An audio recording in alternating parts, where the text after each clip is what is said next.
In this video, you'll see the techniques to use when performing a complete assessment of a neonate. For efficiency, the examination sequence clusters steps by body region, proceeds from head to toe, and saves potentially upsetting procedures for the end. In this video, you'll see healthy neonates with normal findings. In your clinical practice, you may note the same findings, normal variations, or abnormal findings.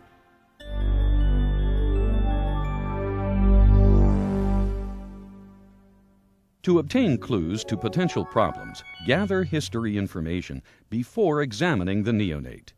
This information includes antepartal history, obstetric history, maternal and paternal medical histories, and the family's socioeconomic and demographic factors.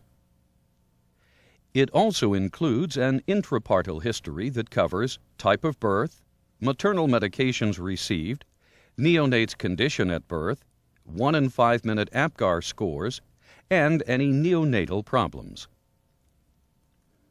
Before beginning the examination, check to make sure that you have all the equipment you'll need and that you have adequate lighting. Then consider your approach to the exam. Plan to keep the neonate warm, handle him gently, keep him calm, and adjust the order of the exam as needed. For example, if the neonate cries, postpone auscultation and note the quality of his cry and his color, respiratory effort, and facial symmetry. If a gestational age assessment also is needed, do it during or after the physical examination. Because these assessments share many techniques in common, they will be marked by this logo during the physical examination.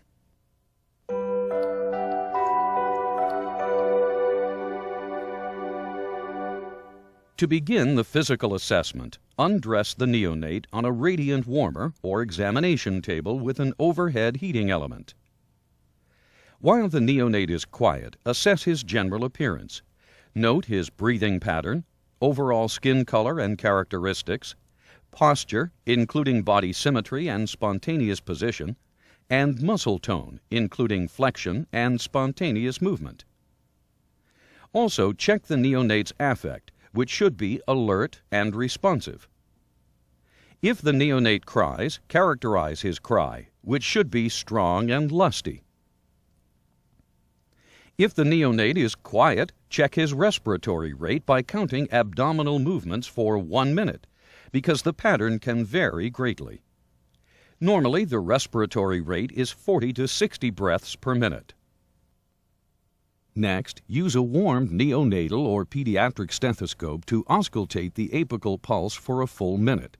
Normally, the heart rate is 120 to 160 beats per minute. Also, note the point of maximal impulse, which should be located lateral to the midclavicular line at the 3rd or 4th intercostal space. Then take the neonate's temperature using an axillary thermometer. Using a platform balance scale, weigh the neonate to the nearest 10 grams. A full-term neonate should weigh 2,500 to 4,250 grams. Next, measure the neonate's length. For accurate measurement, extend his legs by holding his knees together and pushing them down until the legs are flat. A full-term neonate should be 48 to 53 centimeters long. Using a tape measure, assess the neonate's head circumference by measuring around the occipital area, just above the eyebrows at the widest point. Also measure the neonate's chest circumference at nipple level. The chest circumference should be 2 to 3 centimeters smaller than the head circumference. Inspect the neonate's skin, which should be pink to pinkish brown. Observe for dry, peeling skin, lanugo, and vernix. Also note any birthmarks, rashes, or lesions. Then palpate the skin's texture and turgor. Remember that Mongolian spots are a common variation in normal pigmentation in Black, Asian, and Hispanic neonates. Next, assess the shape and symmetry of the head. noting any molding or overriding of the cranial bones. Also observe for cranial swelling and fontanelle bulging. Then gently palpate the fontanelles, suture lines, and cranial bones. The fontanelles should be flat, and the suture lines should feel like ridges and be movable. Next, note the positioning and symmetry of the neonate's facial features. They should be in proportion, symmetrical, and fully formed. While the neonate's eyes are open, observe the eye's size and shape, which should be symmetrical. Eyelids, which may be puffy. Irises, which should be even-colored. Corneas, which should be bright and shiny. And sclerae, which should be bluish-white. In a darkened room, use the bright light of the ophthalmoscope to elicit the pupillary light reflex, in which the pupils constrict equally in response to the light. As the neonate looks at the light, check for the red reflex. A red glow should fill the neonate's pupils. In a dark-skinned neonate, however, the red reflex may normally appear pale or grayish. Next, watch the neonate's eyes as they track a moving light. Strabismus and nystagmus may be normal. Now inspect the size, shape, and alignment of the ears, noting any skin tags or pits. Also, palpate the auricles, which should be flexible. Now inspect the neonate's nose, which should be midline and symmetrical, and may be slightly flattened.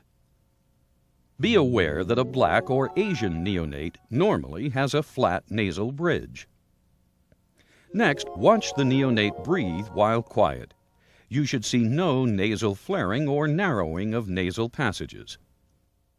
For the mouth examination, inspect the lips, which should be symmetrical and pink, mouth, which should be in the midline and symmetrical, tongue, which should be proportionately sized, frenulum, which should allow normal tongue movement, and mucosa, which should be pink and moist.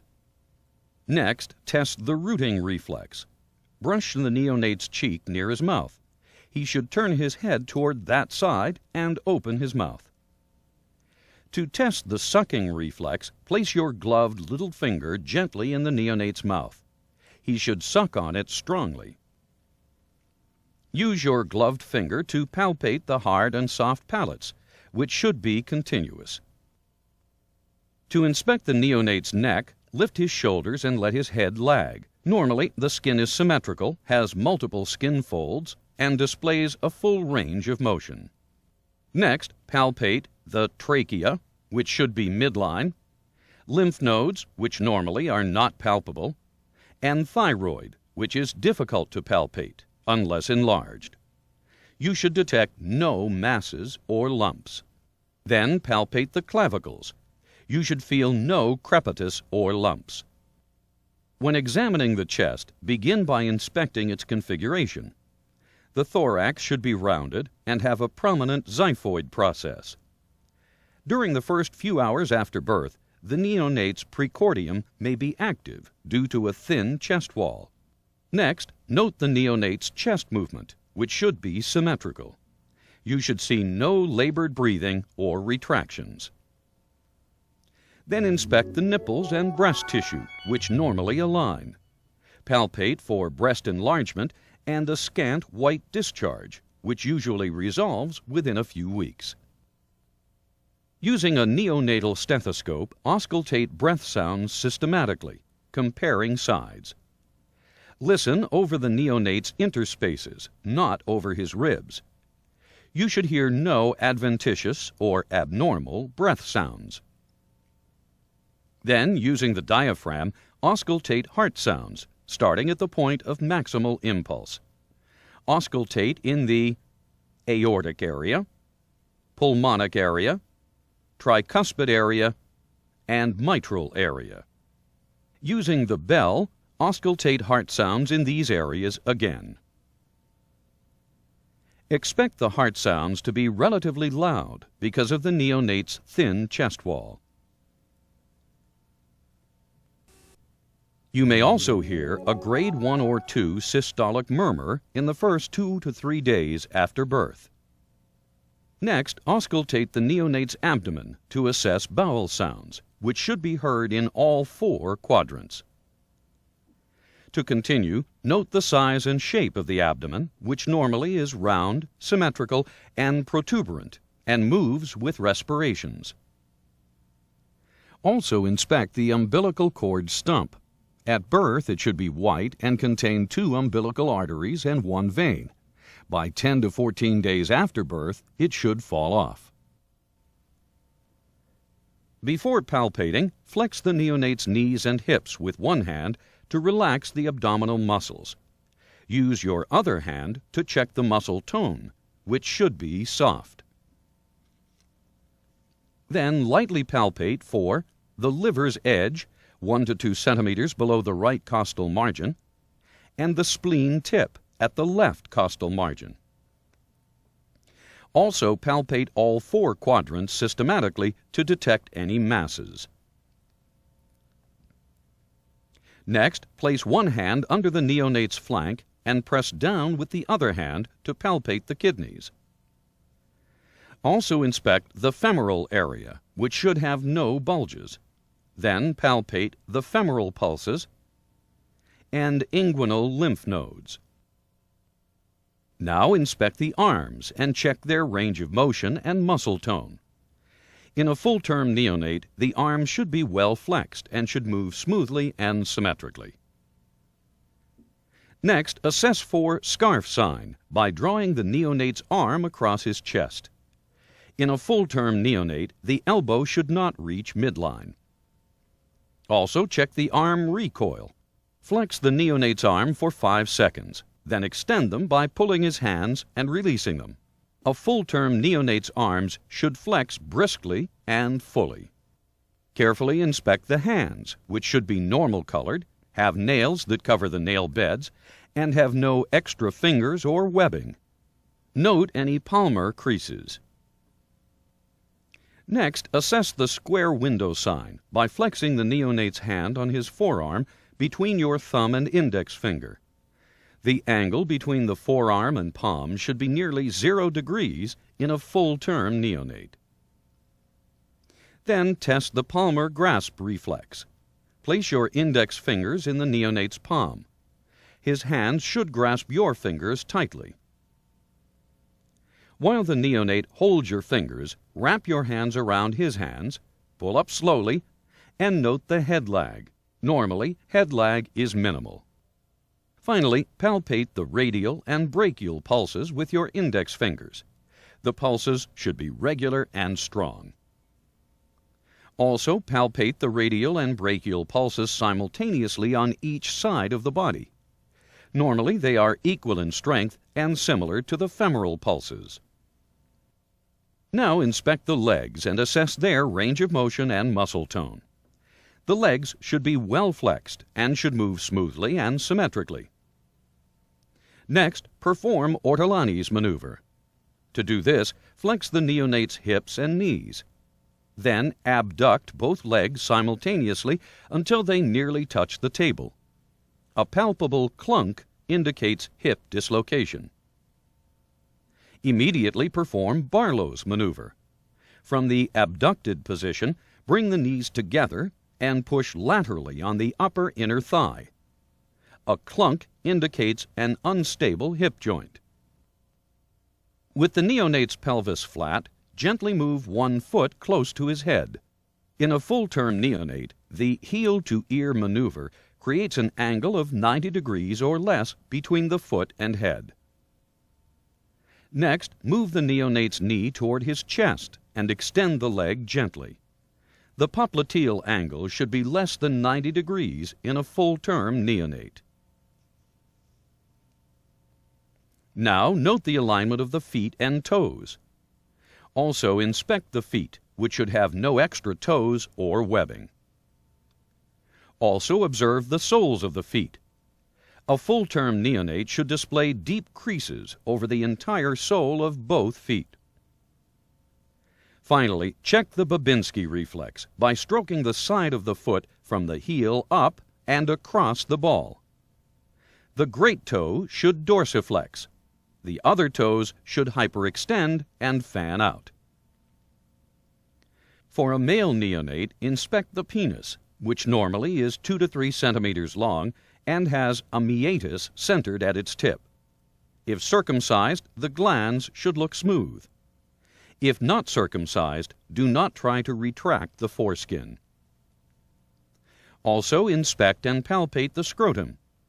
You should see deep rugae and should feel testes on both sides of a pendulous scrotal sac. For a female neonate, inspect the external genitalia. Normally, the labia majora are swollen and cover the labia minora and clitoris. With your thumbs on the labia majora, push laterally. The hymen should appear thick and may have a hymenal tag. You may see a vaginal discharge, but should find no bulges. Now evaluate the neurologic system. First, rotate the neonate's head slowly from side to side to assess the doll's eye reflex. Normally, his eyes shift to the opposite direction. Now lift the neonate under the axillae and hold him facing you at eye level. The neonate should be able to straighten his legs and trunk when upright and to stay in your hands without slipping. Then turn the neonate around while holding him upright. Elicit the stepping reflex by touching one foot lightly on the edge of the table. The neonate should make walking motions with both feet. To assess the spine, hold the neonate upright. Inspect the length of the spine, which should be straight, and the gluteal folds, which should be symmetrical. You should see no sinus openings, protrusions, or tufts of hair. Next, assess the truncal incurvation reflex by pressing firmly on one side of the thoracic spine. The neonate's pelvis should flex toward the stimulated side. To assess the rectum, place the neonate prone on the table. Observe the buttocks, which should be firm and rounded with no masses or lesions. Then spread the buttocks and inspect the anal opening, which should be patent. To complete the exam, perform procedures that are likely to cause crying. To take the neonate's blood pressure, use a Doppler ultrasound device. Also perform an otoscopic examination. If a parent is present, he or she can hold the neonate and calm him during this part of the examination. Pull the pinna straight down and insert the otoscope. The auditory canal should be patent, and, if visible, the tympanic membrane should be whitish, highly vascular, and intact. Finally, elicit the Moro reflex by suddenly dropping the neonate's head back. He should extend and abduct his arms and open his hands, and then flex his arms and close his fists. After examining the neonate, review your findings with his parents and answer any questions they may have. Keep in mind that your sensitive, thorough assessment can increase the parent's confidence and peace of mind and help the neonate grow into a healthy, active child.